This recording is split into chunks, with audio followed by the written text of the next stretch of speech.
નમસ્કાર વિદ્યાર્થી મિત્રો, યુટ્યુબ જીપીએસસી ચેનલમાં તમામ વિદ્યાર્થી મિત્રોનું સ્વાગત છે.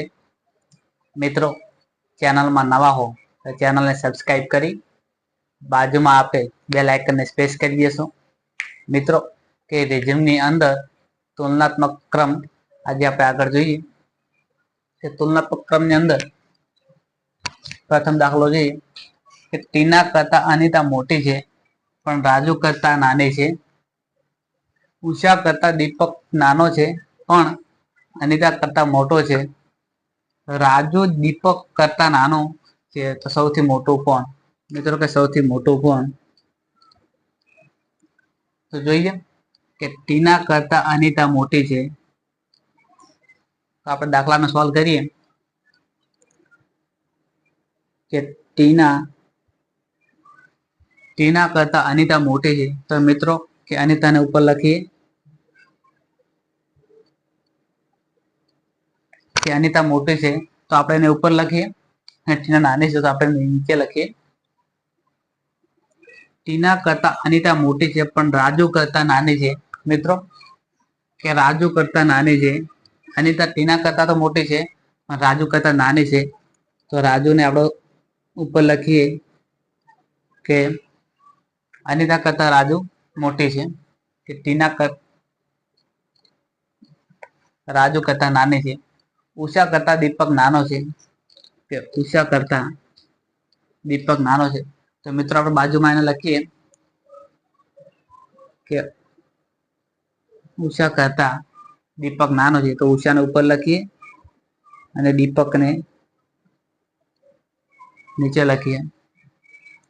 કે ઉષા કરતા દીપક નાનો છે પણ અનિતા કરતા મોટો છે. કે ઉષા કરતા દીપક નાનો છે પણ અનિતા કરતા મોટો છે. તો મિત્રો, અનિતાને નીચે લખીએ કે દીપક ઉષા કરતા તો નાનો છે પણ અનિતા કરતા મોટો છે.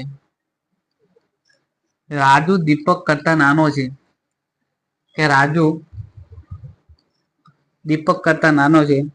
તો રાજુને આપણે નીચે લખીએ કે રાજુ દીપક કરતા નાનો છે. તો દીપકના નીચે રાજુને લખીએ કે રાજુ દીપક કરતા નાનો છે. તો સૌથી મોટું કોણ? મિત્રો, કે અનિતાથી મોટો છે રાજુ, અને દીપક રાજુ કરતા મોટો છે. તો આપણે દીપકને લખીએ દીપક, અને દીપક કરતા મોટી છે ઉષા, તો આપણે લખીએ ઉષા. તો મિત્રો, પ્રશ્નમાં પૂછ્યું કે સૌથી મોટું કોણ? તો સૌથી મોટું કે ઉષા. અને પ્રશ્નમાં પૂછ્યું કે સૌથી નાનું કોણ? તો કે ટીના. મિત્રો, પ્રશ્નમાં આપણને પૂછ્યું છે કે સૌથી મોટું કોણ? તો કે સૌથી મોટી ઉષા છે. તો જેવો ઓપ્શન બી માં આપેલ છે. બંસી કરતા અંકિતા નીચી છે પણ વિના કરતા ઊંચી છે. ચંદા એ બંસી કરતા ઊંચી છે અને દિયા એ બંસી કરતા નીચી છે પણ અંકિતા કરતા ઊંચી છે. તો સૌથી નીચું કોણ? મિત્રો, પ્રશ્નમાં પૂછ્યું કે સૌથી નીચું કોણ? આપણે દાખલાને સોલ્વ કરીએ કે બંસી કરતા અંકિતા નીચી છે. તો લખીએ બંસી કરતા અંકિતા નીચે છે. તો લખીએ કે બંસીને ઉપર લખીએ, અંકિતાને નીચે લખીએ. કે બંસી કરતા અંકિતા નીચી છે પણ વિના કરતા ઊંચી છે. કે બંસી કરતા અંકિતા નીચી છે પણ વિના કરતા ઊંચી છે. તો કે વિનાને નીચે લખીએ, વિના કરતા ઊંચી છે. ચંદા એ બંસી કરતા ઊંચી છે. કે ચંદા બંસી કરતા ઊંચી છે. તો આપણે લખીએ બાજુમાં કે ચંદા બંસી કરતા ઊંચી છે. તો બંસીને નીચે લખીએ અને ચંદાને ઉપર લખીએ. કે ચંદા એ બંસી કરતા ઊંચી છે. તો આપણે ઊંચી લખી દીધી. અને દિયા એ બંસી કરતા નીચી છે. કે દિયા બંસી કરતા નીચી છે. તો દિયાને નીચે લખીએ કે દિયા બંસી કરતા નીચી છે. તો આપણે નીચે લખીએ કે દિયા બંસી કરતા નીચી છે. તો નીચે લખીએ. પણ અંકિતા કરતા ઊંચી છે. કે દિયા બંસી કરતા તો નીચી છે પણ અંકિતા કરતા ઊંચી છે, તો આપણે અંકિતાને નીચે લખીએ. અંકિતાને નીચે લખીએ મિત્રો કે સૌથી નીચું કોણ. હવે આપણે ગોઠવી દઈએ કે બંસી કરતા ચંદા ઊંચી છે, તો આપણે ચંદાનો ઉપર લખીએ ચંદા.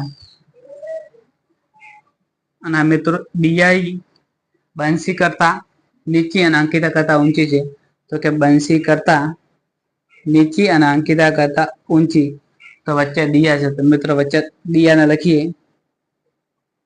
કે દિયા બંસી કરતા નીચી છે અને અંકિતા કરતા ઊંચી છે, તો મિત્રો વચ્ચે દિયાને લખીએ. તો ગોઠવાઈ ગયા પછી મિત્રો આપણે સૌથી નીચું કોણ, તો આપણે સૌથી નીચું વિના હશે. મિત્રો પ્રશ્નમાં પૂછે કે સૌથી ઊંચું કોણ, તો કે ચંદા હશે. અને મિત્રો કે વચ્ચે બધાની વચ્ચે કોણ હશે, તો કે ડીએમ. તો મિત્રો આપણે પ્રશ્ન પૂછ્યો કે સૌથી નીચે કોણ, તો કે સૌથી નીચે વિના છે, જે ઓપ્શન સી માં આપેલ છે. એ બી સી ડી અને ઈ 5 મિત્રોમાં કે એ બી કરતા નાનો છે પણ ઈ કરતા મોટો છે, સી સૌથી મોટો છે, ડી બી કરતા થોડો નાનો છે પણ એ કરતા મોટો છે, તો વચ્ચે કોણ હશે. મિત્રો પ્રશ્નમાં પૂછ્યું કે વચ્ચે કોણ હશે. તો આપણે દાખલાને સોલ્વ કરીએ કે 5 મિત્રોમાં એ બી કરતા નાનો છે, કે એ બી કરતા નાનો છે, બી કરતા નાનો છે, તો આપણે લખીએ બી ને ઉપર લખીએ, એને નીચે લખીએ. કે બી કરતા એ નાનો છે, તો એને નીચે લખીએ. જોઈએ કે એ બી કરતા નાનો છે પણ ઈ કરતા મોટો છે, કે એ બી કરતા નાનો છે પણ ઈ કરતા કે મોટો છે, તો આપણે લખીએ કે ઈ કરતા મોટો છે. કે સી સૌથી મોટો છે. મિત્રો 5 મિત્રોની અંદર સી સૌથી મોટો છે, તો સી ને આપણે ઉપર લખીએ કે 5 મિત્રોમાં સી બધામાંથી મોટો છે, તો એને આપણે ઉપર લખીએ.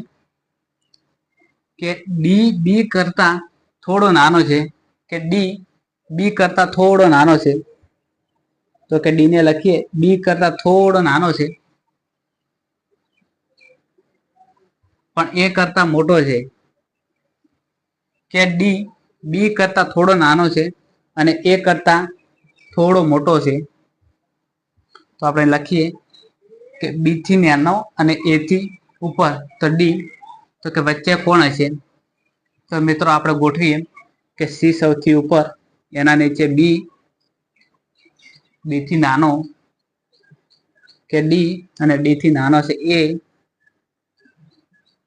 સૌથી નીચે છે ઈ. મિત્રો ગોઠવ્યા બાદ કે વચ્ચે કોણ હશે, તો વચ્ચે ડી હશે.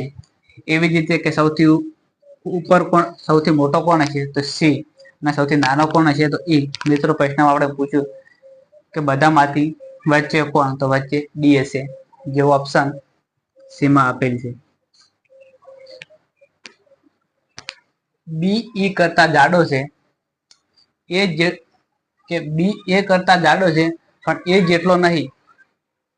એ કરતા સી જાડો છે પણ ડી કરતા એ જાડો છે, તો ડી એ બી કરતા જાડો છે, તો વચ્ચે કોણ હશે. મિત્રો પ્રશ્નમાં પૂછ્યું કે વચ્ચે કોણ હશે. આપણે દાખલાને સોલ્વ કરીએ કે બી ઈ કરતા જાડો છે, કે બી ઈ કરતા જાડો છે, તો બી ને આપણે ઉપર લખીએ, ઈને નીચે લખીએ. જોઈએ કે બી ઈ કરતા જાડો છે પણ એ જેટલો નહીં. કે મિત્રો બી ઈ કરતા જાડો છે પણ એ જેટલો નહીં, એટલે મિત્રો કે એ બી કરતા પણ જાડો છે, કે એ જેટલો નહીં. એ કરતા સી જાડો છે. મિત્રો એ કરતા બાજુમાં લખીએ કે એ કરતા સી જાડો છે, તો મિત્રો આપણે એ કરતા સી જાડો, આપણે સી ને ઉપર લખીએ કે સી એ કરતા પણ જાડો છે, કે સી એ કરતા પણ જાડો છે, તો ઉપર લખીએ. પણ ડી કરતા એ જાડો છે. મિત્રો કે ડી કરતા એ જાડો છે, આ ડી કરતા એ જાડો છે, તો લખી દીધું કે ડી કરતા એ જાડો છે.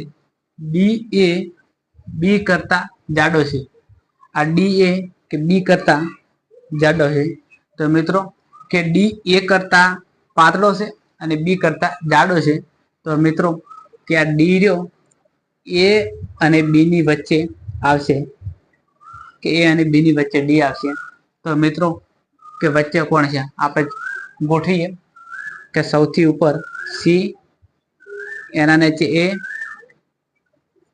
એના નીચે ડી આવશે, ડી ના નીચે બી અને બી ના નીચે ઈ. મિત્રો આપણે પ્રશ્ન પૂછ્યો કે વચ્ચે કોણ હશે, તો કે વચ્ચે ડી હશે, જે ઓપ્શન બી માં આપેલ છે. પ્રિયા, કિંજલ, નેહા, શિલ્પા અને રોશનીમાં શિલ્પા રોશની કરતા મોટી છે પણ નેહા જેટલી નહીં. કિંજલ ફક્ત પ્રિયા કરતા જ મોટી છે, તો સૌથી નાનું કોણ? કે પ્રશ્નમાં પૂછ્યું કે સૌથી નાનું કોણ. આપણે દાખલાને સોલ્વ કરીએ કે પ્રિયા, કિંજલ, નેહા અને શિલ્પા રોશનીમાં કે શિલ્પા રોશની કરતા મોટી છે, કે શિલ્પા રોશની કરતા મોટી છે, કે શિલ્પા રોશની કરતા મોટી છે, તો મોટી આપણે શિલ્પાને ઉપર લખીએ, રોશનીને નીચે લખીએ, પણ કે નેહા જેટલી નહીં. કે શિલ્પા રોશની કરતા તો મોટી છે પણ નેહા જેટલી નહીં, તો નેહા શિલ્પા કરતા પણ મોટી છે. કિંજલ ફક્ત પ્રિયા કરતા મોટી છે, કે કિંજલ ફક્ત પ્રિયા કરતા જ મોટી છે, કે કિંજલ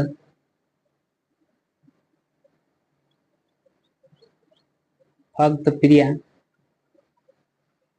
પ્રિયા કરતા જ મોટી છે. તો મિત્રો આપણે ગોઠવીએ કે કિંજલ ને મૂકીએ અહીંયા, કિંજલ ફક્ત પ્રિયા કરતા મોટી છે, પ્રિયા કરતા મોટી. મિત્રો 5 ની ગોઠવણી થઈ ગઈ. આપણે પૂછ્યું કે સૌથી નાનો કોણ, તો કે સૌથી નાની પ્રિયા હશે. મિત્રો પ્રશ્ન પૂછે કે વચ્ચે કોણ હશે, તો કે વચ્ચે રોશની હશે. અને કે સૌથી મોટું કોણ હશે, તો સૌથી મોટું કે નેહા હશે. તો મિત્રો આપણે પ્રશ્નમાં પૂછ્યું કે સૌથી નાનું કોણ, તો કે સૌથી નાનું પ્રિયા હશે, જે ઓપ્શન એમાં આપેલ છે.